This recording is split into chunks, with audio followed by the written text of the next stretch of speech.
Guys ఎలా ఉన్నారు? అందరూ బాగున్నారా? ఈనాటి మన ఎక్స్ప్లెయినర్కి స్వాగతం. ఈరోజు మనం ఒక చాలా ఇంట్రెస్టింగ్ టాపిక్లోకి వెళ్ళబోతున్నాం. అదే సోషల్ ఫార్మసీ చాప్టర్ 3. పోషకాహారం, ఆరోగ్యం, అలాగే మనం వాడే మందుల మధ్య ఉండే ఆసక్తికరమైన కనెక్షన్ గురించి ఇక్కడ డీకోడ్ చేద్దాం.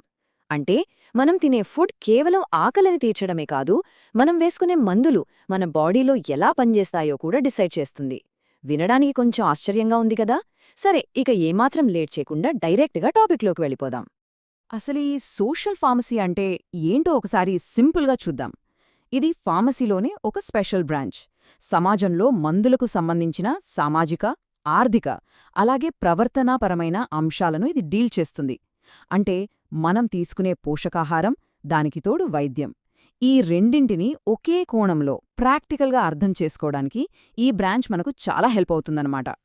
సరే, ఈరోజు మనం కవర్ చేయబోయే ముఖ్యమైన 6 అంశాలు ఏంటో చూద్దాం. 1. మానవ పోషణకు పునాది. 2. విటమిన్లు, ముఖ్యమైన ఖనిజాలు. 3. పోషకాహార లోపం యొక్క స్పెక్ట్రమ్. 4. జంక్ ఫుడ్ వల్ల కలిగే ఆరోగ్య ప్రభావాలు. 5. Supplements, nutraceuticals. అండ్ ఫైనలీ చాలా క్రూషియల్ అయిన 6. మందులు మరియు ఆహార పదార్థాల మధ్య జరిగే పరస్పర చర్యలు. ఇక మన మొదటి విభాగానికి వచ్చేద్దాం. మానవ పోషణకు పునాది. అసలు మన శరీరం పర్ఫెక్ట్గా పని చెయ్యడానికి ఎలాంటి ఫ్యూయల్ అవసరం అనే బేసిక్స్ ఇక్కడ కవర్ చేద్దాం. పోషకాహారం అంటే న్యూట్రిషన్. అసలిదంటే ఏంటి? మన బాడీ ప్రాథమిక విధులను కరెక్ట్గా చేయడానికి కొన్ని పదార్థాలు ఖచ్చితంగా అవసరం. అవే ఈ పోషకాలు.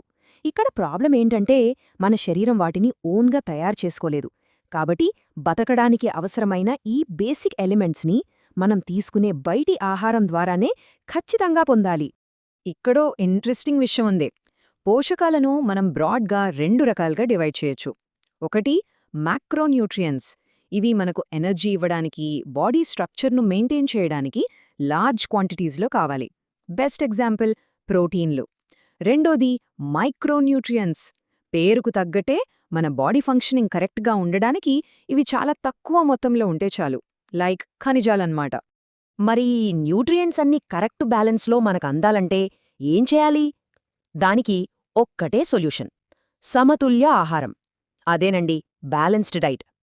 ఇది మన బాడీ పోషక అవసరాలను తీరుస్తుంది, యాక్టివ్గా ఉండటానికి ఎనర్జీ ఇస్తుంది, అన్నింటికంటే ముఖ్యంగా లాంగ్ రన్లో మన ఫిజికల్, మెంటల్ హెల్త్ను సూపర్ స్ట్రాంగ్గా ఉంచుతుంది. ఇప్పుడు మన నెక్స్ట్ సెక్షన్కి మూవ్దాం. 2వ విభాగం విటమిన్లు మరియు ముఖ్యమైన ఖనిజాలు.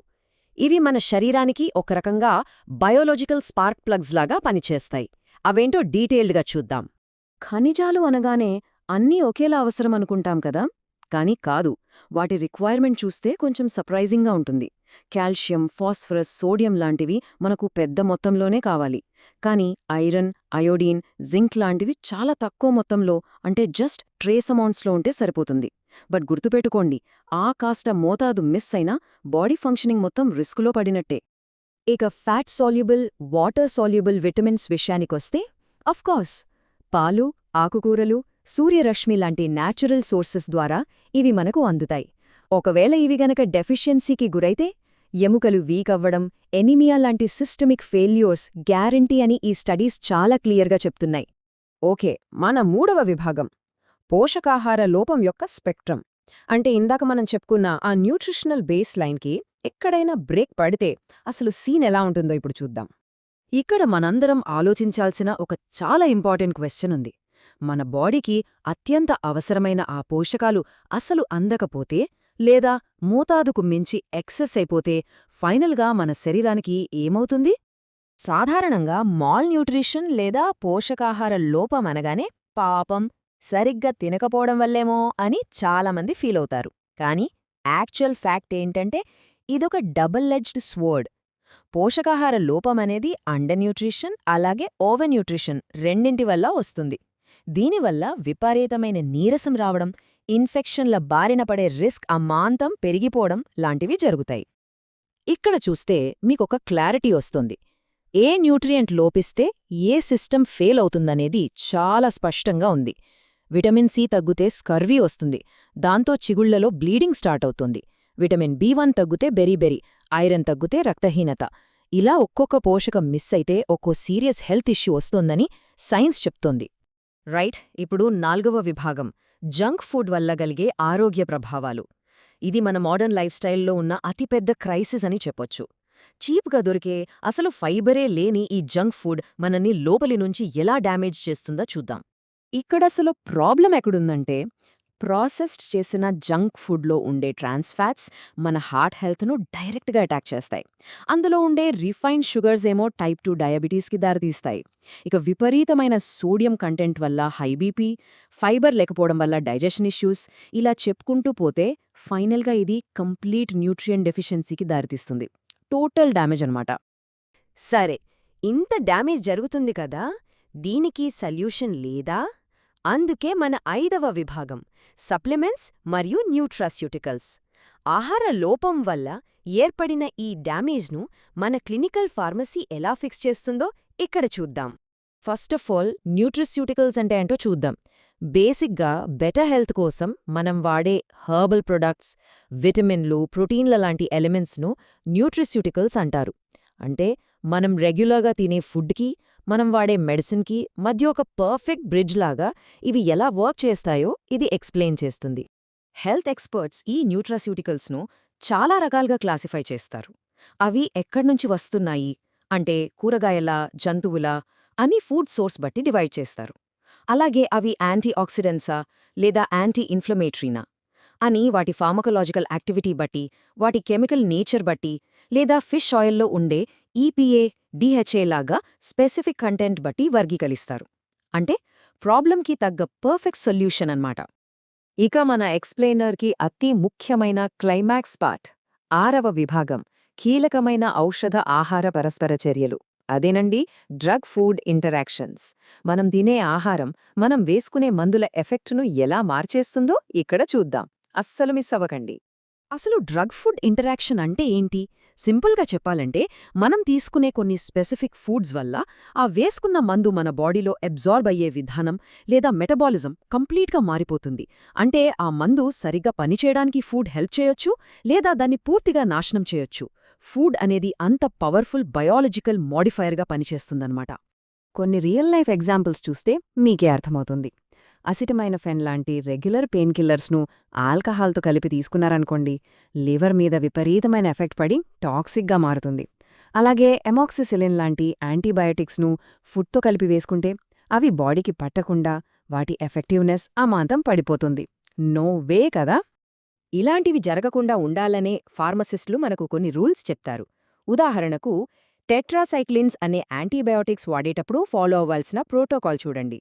స్టెప్ 1, పాలు, పెరుగులాంటి డైరీ ప్రోడక్ట్స్ లేదా ఐరన్ సప్లిమెంట్స్తో వీటిని అస్సలు తీసుకోకూడదు. స్టెప్ 2, ఫుడ్ లేదా పాలు తీసుకునే 1 గంట ముందు లేదా 2 గంటల తరువాత మాత్రమే ఈ మందు వేసుకోవాలి. అప్పుడే ఆ మెడిసిన్ వర్క్ చేస్తుంది, లేదంటే ఆ టాబ్లెట్ వేసుకున్నా వేస్ట్ అయిపోతుంది. మరికొన్ని ఎక్స్ట్రీమ్ ఇంటరాక్షన్స్ గమనిస్తే మైండ్ బ్లాక్ అవడం గ్యారంటీ. వార్ఫెరిన్ అనే బ్లడ్ థిన్నర్ వాడుతున్నప్పుడు విటమిన్ కే ఎక్కువగా ఉండే ఆకుకూరల్లాంటివి తింటే ఆ మందు అసలు పనిచేయదు. రక్తం గడ్డకట్టే రిస్క్ పెరిగిపోతుంది. ఇంకోటి, ఎంఏఓఐ ఇన్హిబిటర్స్ వాడేవాళ్లు ఏజ్డ్ చీజ్ లాంటివి తింటే సడన్గా బీపీ షూటప్ అయిపోయి ప్రాణాపాయకరమైన హైపర్టెన్సివ్ క్రైసిస్ రావచ్చు. సిల్లీగా అనిపించే ఫుడ్ ఐటమ్స్ ఎంత సీరియస్ డ్యామేజ్ చేస్తాయో చూశారుగా? ఇదంతా చూశాక ఫైనల్గా మనకు థాట్ రావాలి. కేవలం ఒకే ఒక్క గ్లాసు పాలు లేదా ఒక చిన్న స్లైసు చీజ్ మన ప్రాణాలను కాపాడే మందుల కెపాసిటీని పూర్తిగా మార్చేయగలిగినప్పుడు మనం రోజువారీగా తీసుకునే ఫుడ్ చాయిసెస్ కూడా డాక్టర్ రాసిచ్చే ప్రిస్క్రిప్షన్ అంత ఇంపార్టెంట్ కాదా? ఖచ్చితంగా అవును. మందులు కరెక్ట్ టైంకి వేసుకుంటే సరిపోదు, దానికెలాంటి ఫుడ్ ఇస్తున్నాము అనేది కూడా అంతే ముఖ్యం. సో, నెక్స్ట్ టైం మెడిసిన్ వేసుకునేటప్పుడు ఈ విషయాలు గుర్తుంచుకుంటారు కదా? ఈనాటి విశ్లేషణ మీకు ఎంతో ఉపయోగపడిందని ఆశిస్తున్నాను. మనం తినే ప్రతి ముద్ద మన శరీరంలో వ్యాధిని పెంచుతుంది లేదా వ్యాధితో పోరాడుతుంది. ఈరోజు మనం సోషల్ ఫార్మసీ చాప్టర్ 3 అంటే న్యూట్రిషన్ మరియు హెల్త్ గురించి లోతుగా విశ్లేషిద్దాం. అవునండి, ఇది చాలా ముఖ్యమైన టాపిక్. ఏంటంటే అసలు మనం తినే ఆహారం వెనుక ఉన్న సైన్స్ ఏంటి, అది మన ఆరోగ్యాన్ని ఎలా శాసిస్తుంది అనేది ఇక్కడ మెయిన్ పాయింట్. కరెక్ట్. నాకొక మంచి పోలిక గుర్తొస్తుంది. ఇప్పుడు మన శరీరాన్ని ఒక కార్ ఇంజిన్ లాగా ఊహించుకుందాం. మంచి ఆలోచన. చెప్పండి. ఒక బండి సజావుగా నడవడానికి పెట్రోల్ ఇంకా ఇంజిన్ ఆయిల్ ఎంత అవసరమో మన శరీరానికి కూడా ఈ మ్యాక్రోన్యూట్రియంట్లు అలాగే మైక్రోన్యూట్రియంట్లు అంతే అవసరం కదా? ఖచ్చితంగా. అంటే ఇక్కడ మ్యాక్రోన్యూట్రియంట్లు అంటే కార్బోహైడ్రేట్లు, ప్రోటీన్లు, కొవ్వులు వస్తాయి. ఈ కార్బోహైడ్రేట్లు ఆ ఇంజిన్కి పెట్రోల్లాగా తక్షణ శక్తినిస్తాయన్నమాట. ఓహో, అంటే ప్రోటీన్లు ఇంజిన్ ఆయిల్ లాగా పనిచేస్తాయా? అంటే పూర్తిగా అలా కాదు కాని ప్రోటీన్లు శరీర నిర్మాణానికి అంటే విడి భాగాలను నిర్మించడానికి దెబ్బతిన్న కణాల మరమ్మత్తుకు భలే ఉపయోగపడతాయి. Right right. మరి కొవ్వులెందుకు? కొవ్వులు లేదా ఫ్యాట్స్ అనేవి రేపటి అవసరం కోసం శరీరం దాచుకునే ఒక రిజర్వ్ ట్యాంక్ లాంటివి. ఎమర్జెన్సీలో వాడుకోవడానికనమాట. కానీ ఆ రిజర్వ్ ట్యాంక్ ఎప్పుడు నిండుగా ఉండదు కదా? ఈ ఇంజిన్కి సరైన ఇంధనం పడకపోతే ఏమవుతుంది? లోపల వ్యవస్థ మొత్తం కుప్పకూలిపోతుంది. అవును, అదే పోషకాహార లోపం. మాల్న్యూట్రిషన్ తీవ్రంగా ఉన్నప్పుడు మన కళ్లకు కనిపించే మార్పులు నిజంగా భయపెడతాయి. ముఖ్యంగా ఎదిగే పిల్లల్లో ఈ సమస్య చాలా ఎక్కువ. అవునవును, నేను చదివాను. ప్రోటీన్ ఇంకా క్యాలరీలు రెండూ లోపిస్తే ఏదో వ్యాధి వస్తుందని. మరాస్మస్ అంటారు దాన్ని. దీనివల్ల కండరాలు పూర్తిగా కరిగిపోయి వాళ్ళు అచ్చం ఎముకల గూడులా మారిపోతారు. అబ్బా, చాలా బాధాకరం అది. మరి కేవలం ప్రోటీన్ మాత్రమే లోపిస్తే? అప్పుడు క్వాషియోర్కర్ అనే వ్యాధి వస్తుంది. ఇందులో ఒక ఆసక్తికరమైన సైన్స్ ఉంది. రక్తంలో ప్రోటీన్ తగ్గడం వల్ల ద్రవాలను పట్టి ఉంచే శక్తి శరీరానికి పోతుంది. ఓహ్, అంటే ఆ ద్రవాలన్నీ ఎక్కడికి వెళ్తాయప్పుడు? ఆ ద్రవాలన్నీ నేరుగా పొట్టభాగంలోకి చేరుతాయి.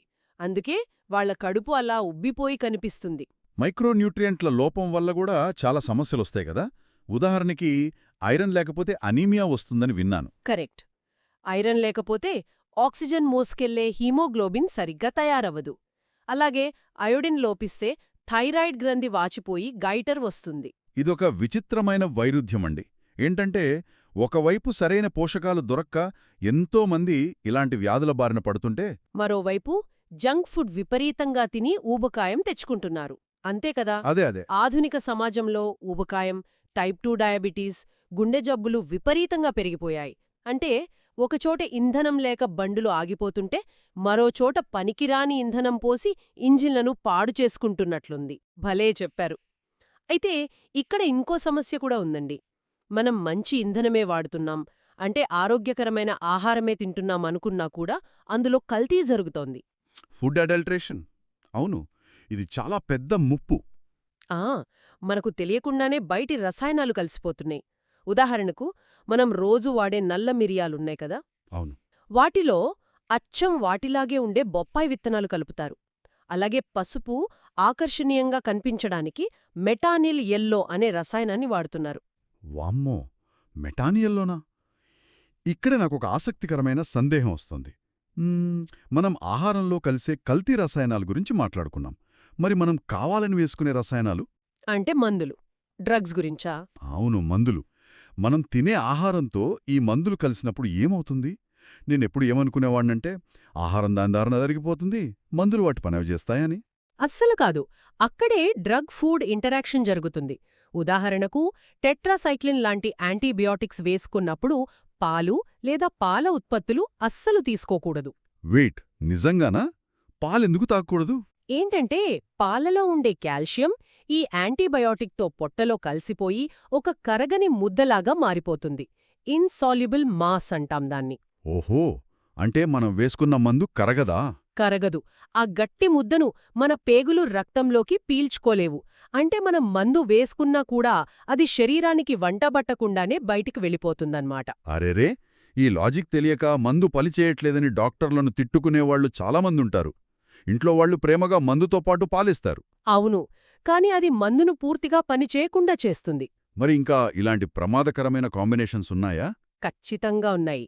పారాసెటమాల్ లాంటి సాధారణ జ్వరం లేదా నొప్పుల మందులు వాడేటప్పుడు ఆల్కహాల్ తీసుకుంటే చాలా ప్రమాదం. ఆల్కహాల్తో పాటు పారాసెటమాల్ వేసుకుంటే ఏమవుతుంది? ఆ రెండు కలిసినప్పుడు కాలేయంలో అంటే లివర్లో ఒక రకమైన విషపూరితమైన ఎంజైమ్స్ ఉత్పత్తి అవుతాయి. అవి నేరుగా కాలేయ కణాలను నాశనం చేస్తాయి. అబ్బో, దీన్ని బట్టి చూస్తే మనం కేవలం ఏ మందులు వేసుకుంటున్నామన్నదే కాదు, వాటిని దేంతో కలిపి శరీరంలోకి పంపుతున్నామన్నదే కూడా చాలా ముఖ్యం అనిపిస్తుంది. అందుకే సమతుల్య ఆహారం అంటే బ్యాలెన్స్డ్ డైట్ చాలా అవసరం. కేవలం ఈ మ్యాక్రో మైక్రోన్యూట్రియన్స్ మాత్రమే కాదు సుమా. ఫైబర్ కూడా ముఖ్యమే కదా? అవును, ఆహారంలో ఉండే ఫైబర్ మన పేగుల్లోని మంచి బ్యాక్టీరియాను బ్రతికిస్తూ జీర్ణక్రియను మెరుగుపరుస్తుంది. అలాగే తగినంత నీరు త్రాగడం కూడా అంతే ముఖ్యం. రైట్. నీరు శరీరం ఉష్ణోగ్రతను నియంత్రిస్తుంది కదా? అదే కాకుండా ఇలాంటి ఔషధాల వల్ల మిగిలిపోయే మలినాలను, టాక్సిన్స్ను బయటకు పంపుతుంది. నీరు ఒక బెస్ట్ డిటాక్స్ లాగా పనిచేస్తుందన్నమాట. అద్భుతం. ఈ లోతైన విశ్లేషణ విన్న తర్వాత ఒక విషయం స్పష్టంగా అర్థమవుతుంది. ఫార్మసీ అనగానే కేవలం రసాయనాలతో చేసిన మందులు, స్ట్రిప్పుల గురించే మనం అనుకుంటాం. కానీ ఈ సోషల్ ఫార్మసీ టాపిక్ చెబుతున్నట్లు మనం తినే ఆహారమే మన మొదటి ఔషధం. ఖచ్చితంగా. అయితే ముగించే ముందు ఒక ఆలోచించాల్సిన ప్రశ్న ఏంటంటే, పోషకాలను ఖచ్చితమైన మోతాదులో అందించేలా డిజైన్ చేసిన ఆహారమే భవిష్యత్తులో మనకు మందుల అవసరాన్ని పూర్తిగా లేకుండా చేయగలదా? ఒకరోజు మన వంటగదే మన ఫార్మసీగా మారే రోజు వస్తుందా? ఆలోచించండి. ఈ రోజుకి మన ఈ డీప్ డైవ్ని ముగిద్దాం. ఈ డీప్ డైవ్ అనాలిసిస్లో మాతో జాయిన్ అయినందుకు థ్యాంక్ యూ. మళ్ళీ మరొక టాపిక్తో కలుద్దాం. ఈనాటి మన లోతైన విశ్లేషణను ముగిద్దాం. మరో ఆసక్తికరమైన టాపిక్తో మళ్ళీ కలుద్దాం.